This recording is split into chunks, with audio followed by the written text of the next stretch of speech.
international human rights organizations accuse the Cuban regime of systematic human rights abuses, including torture, arbitrary imprisonment, unfair trials, and extrajudicial executions.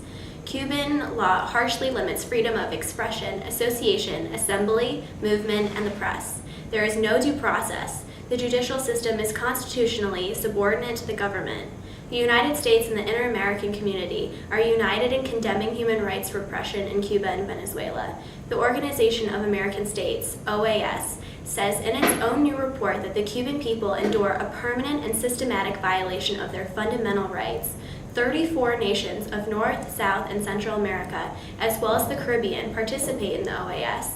Cuba, also a member state, has been suspended from participation since 1962 due to incessant disregard to comply with international law on human rights.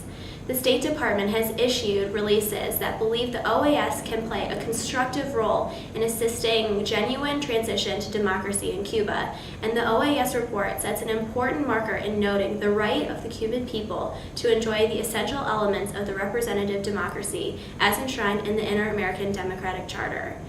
Human rights violations in Venezuela have included unlawful killings, disappearances reportedly involving security forces, torture and abuse of detainees, harsh prison conditions, arbitrary arrests, and detentions and attacks on the independent media. The Obama administration has lifted long-standing restrictions on Cuba, allowing Cuban Americans to visit families there as often as they like and send them unlimited funds. The gesture heralds more openness with the Castro regime, fulfills the campaign promise, and follows more modest action in Congress this year to loosen travel rules. The new rules will affect an estimated 1.5 million Americans who have family members in Cuba. Other Americans are allowed to travel to Cuba, but only if they qualify through certain cultural, educational, and other programs. This motion for a greater openness with Cuba signals America's willingness to take a fresh look at Cuba and sever ties with other neighboring nations in the Western Hemisphere.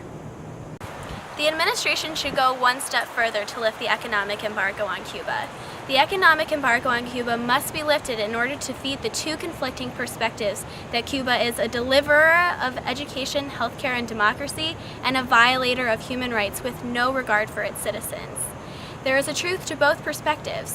The U.S. embargo has severely limited Cuban access to medications, instruments, diagnostic tools, and vaccines because approximately 50% of all newly patented drugs are developed or sold by U.S.-owned companies or their subsidiaries. Because U.S.-developed drugs are unavailable to the startling 80% of the medicines currently available in Cuba are manufactured in Cuba itself. The lack of financial resources in Cuba, however, has caused a shortage of raw materials needed to manufacture medicines, severely limiting the number of medicines available to the public.